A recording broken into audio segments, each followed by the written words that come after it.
Chapitre 20. Honte et regret. À dire vrai, je n'ai jamais voulu de chevaux. Ils sont trop grands et trop dangereux pour moi, et faire de l'équitation ne m'intéressait pas non plus. Enfin, jusqu'au jour où nous en avons quand même acheté 2. Ma femme, Myriam, rêvait depuis longtemps de vivre avec des chevaux, et nous pouvions louer un pâturage assez grand tout près de chez nous. Là-dessus, nous apprîmes qu'à quelques kilomètres de là, un homme voulait vendre ses chevaux. Le moment idéal semblait arriver. Zippy, une jument quarter horse, n'avait que 6 ans et était débourrée. Son amie Bridgie, une jument Appaloosa, âgée de 4 ans, à qui l'on avait diagnostiqué une douleur dorsale, était réputée immontable. Voilà qui convenait parfaitement. Il nous fallait 2 chevaux. Les animaux grégaires ne devraient jamais vivre isolés. Et qu'un seul puisse être monté ne me dérangeait pas puisque j'étais hors course, question équitation. Mais rien ne s'est passé comme prévu. Notre vétérinaire examina les chevaux et conclut que Bridgie était, elle aussi, en pleine forme. Plus rien ne s'opposait à ce qu'elle fût débourrée à son tour. C'est ainsi que je m'initiai en même temps qu'elle, sous la direction d'une monitrice. J'appris à monter, mais pas seulement. Les soins quotidiens firent naître un lien très étroit entre l'animal et moi, si bien que ma peur finit par complètement disparaître. J'appris à quel point les chevaux sont sensibles et réagissent à la moindre indication. Si ma femme ou moi étions inattentifs ou énervés, ils n'écoutaient pas nos ordres, ou bien nous bousculaient sans ménagement à l'heure des repas. Et c'était la même chose au moment de les monter. Les chevaux se fiaient à nos tensions physiques pour savoir si une indication, un léger transfert de poids dans la direction désirée par exemple, devait être prise au sérieux ou non. Avec le temps, nous avons appris en retour à être attentifs à Zippy et Bridgie. En plus d'apprendre à soigner les chevaux, nous avons découvert la vaste étendue de leur sensibilité. Les chevaux ont un sens aigu de l'équité, qui se manifeste dans les situations les plus diverses. À l'heure des repas, notamment. Zippy, qui a maintenant 23 ans, n'assimile plus aussi bien l'herbe de la pâture et maigrirait lentement si nous n'y remédions pas. Nous lui donnons donc chaque midi une bonne ration de céréales. Si Bridgie, qui a 3 ans de moins, assiste au repas, elle fait n'importe quoi. Elle piaffe, elle couche les oreilles, en signe de défi. Bref, nous fait savoir qu'elle est furieuse. Nous lui donnons donc une poignée de céréales que nous disséminons en ligne par terre.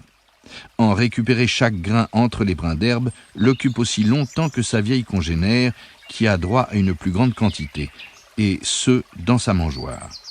Tout rentre dans l'ordre, y compris pour Bridgie. C'est la même chose lors des entraînements.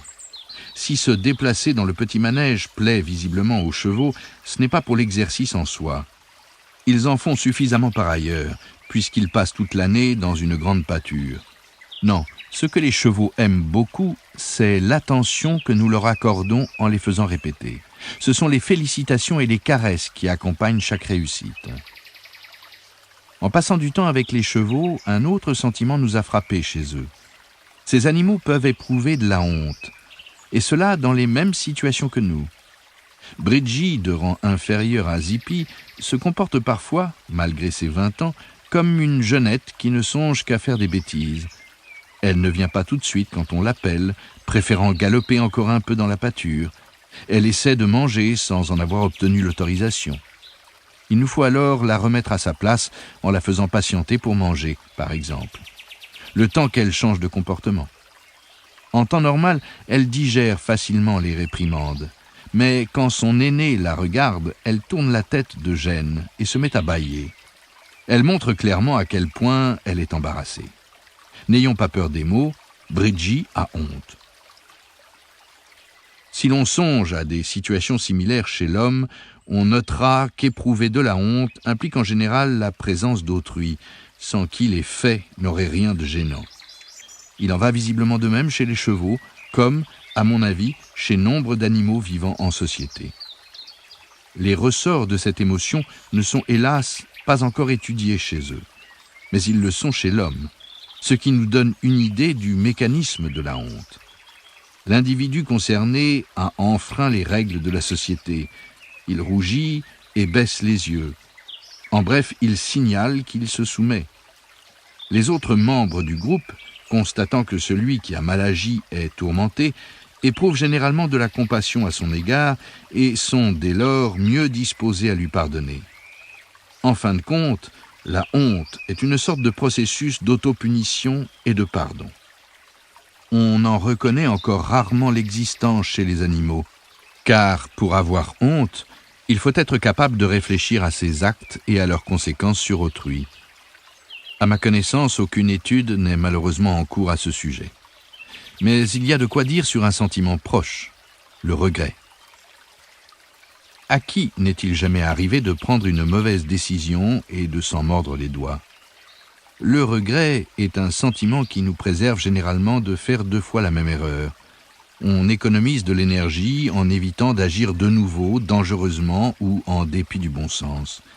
C'est tellement logique qu'il paraît naturel de supposer l'existence d'un sentiment similaire dans le règne animal. Pour tester cette hypothèse, des chercheurs de l'université du Minnesota à Minneapolis ont observé des rats. Ils leur ont construit un dispositif expérimental spécial baptisé Restaurant Row, un circuit desservant 4 salles où leur était distribuée de la nourriture. Quand un rat pénétrait dans l'une d'elles, un son retentissait, d'autant plus aigu que le temps d'attente serait long avant d'être servi. Les rongeurs se comportèrent comme nous. À bout de patience, certains changèrent de pièce, dans l'espoir d'être servis plus vite. Mais quelquefois, le son y était encore plus aigu, et le temps d'attente, donc, encore plus long.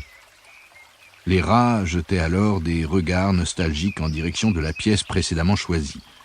Ils se montraient aussi davantage disposés à ne plus changer de restaurant et à attendre longtemps d'être servis. Nous avons des réactions semblables, par exemple, quand nous changeons de fil à la caisse d'un supermarché avant de constater que nous avons fait le mauvais choix. On découvrit aussi chez les rats des schémas d'activité cérébrale similaires à ceux qui s'activent chez nous quand on repense à une situation passée. C'est toute la différence avec la déception. Alors que cette dernière se manifeste quand on ne reçoit pas ce que l'on espérait, le regret survient quand on s'aperçoit en plus qu'une meilleure alternative existait. Or, de cela, les rats sont justement capables, comme l'ont montré les chercheurs Adam P. Steiner et David Ridish. Si des rats manifestent ce genre de sentiment, ne faut-il pas a fortiori s'attendre à les trouver chez le chien ?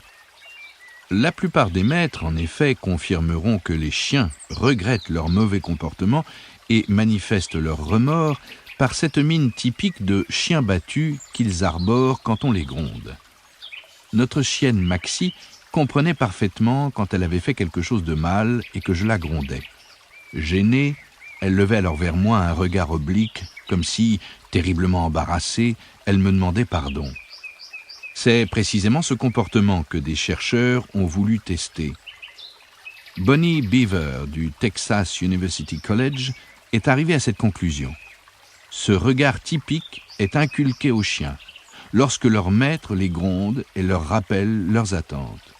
C'est le fait d'être grondé qui les fait réagir ainsi, non la mauvaise conscience. Alexandra Horowitz du Barnard College à New York fait elle aussi le même constat. Elle a demandé à 14 propriétaires de chiens de laisser tour à tour leurs compagnons dans une pièce où se trouvait une coupelle pleine de friandises, l'animal ne devant strictement toucher à rien. Résultat, bien qu'une partie des chiens ait respecté l'ordre, presque tous firent une mine de chien battu quand on les gronda. Cela ne veut pas forcément dire que les chiens font semblant d'être désolés. Si on les gronde en les prenant sur le fait, nos amis à 4 pattes associent notre réaction à ce qu'ils ont fait, et il est possible que leur regard exprime vraiment la contrition que nous y voyons. Revenons à présent au sens de l'équité, car les chevaux ne sont pas les seuls à en posséder un. Quand on vit en société, on ne peut en faire l'économie. Aucun membre de la communauté ne doit être lésé. Sinon, on suscite de la colère, voire, si les choses s'enveniment, de la violence. On pourrait penser que dans la communauté humaine, les lois sont le meilleur garant de l'égalité de traitement des uns et des autres. Pourtant, au quotidien, des sentiments comme la honte d'avoir mal agi ou la joie d'avoir bien agi sont des régulateurs du vivre ensemble bien plus puissants. Comment, sinon, instaurer une justice entre quatre murs, au sein de chaque famille? J'ai raconté tout à l'heure que nos chevaux éprouvent de la honte et possèdent donc un certain sens de la justice. Il ne s'agissait évidemment pas d'une observation scientifique en bonne et due forme. Mais pour ce qui est du chien, des études ont été menées. L'équipe de Friedrich Range de l'Université de Vienne a placé l'un à côté de l'autre deux chiens qui se connaissaient. Ils devaient exécuter cet ordre simple « donne la patte ». La récompense reçue pouvait sérieusement varier. C'était tantôt un bout de saucisse, tantôt un simple morceau de pain, et parfois rien du tout. Tant que les mêmes règles du jeu s'appliquèrent aux deux chiens, tout se passa bien. Ils participèrent gentiment. Pour faire naître la jalousie, les récompenses furent ensuite distribuées de façon très inéquitable. Quand les deux chiens donnaient leurs pattes, seul l'un d'eux était récompensé. Une variante plus poussée consista à récompenser l'un avec de la saucisse, quoi qu'il fît, et à ne rien donner à l'autre alors qu'il avait continué à donner la patte. Cette injustice éveilla la méfiance du chien défavorisé. Voyant son congénère recevoir les meilleurs bouchées, qu'il donna ou non la patte, il finit par en avoir assez et refusa de collaborer plus longtemps. Si, en revanche, le chien était seul et ne pouvait se comparer à l'autre, il acceptait la variante sans récompense et continuait à coopérer. On avait jusqu'alors observé de tels sentiments de jalousie et d'injustice que chez le singe. Le grand corbeau a, lui aussi, un sens aigu de ce qui est juste ou non. Des expériences impliquant la coopération et l'utilisation d'outils l'ont montré. Une planchette, sur laquelle étaient posés deux petits morceaux de fromage, fut placée derrière un grillage. Le fromage était attaché à une corde, dont les extrémités furent présentées à deux corbeaux à travers le grillage. Ils ne pouvaient atteindre le fromage qu'en tirant en même temps avec précaution sur les deux extrémités. Ces animaux intelligents n'ont pas tardé à le comprendre, et l'expérience fonctionna à merveille avec des partenaires qui s'aimaient bien. Avec d'autres tandems, il est cependant arrivé que, une fois l'opération réussie, l'un des deux corbeaux chipe les deux morceaux de fromage. L'oiseau bredouille en prit bonne note et ne collabora plus avec son glouton de collègue. Chez les oiseaux non plus, on n'aime pas les égoïstes.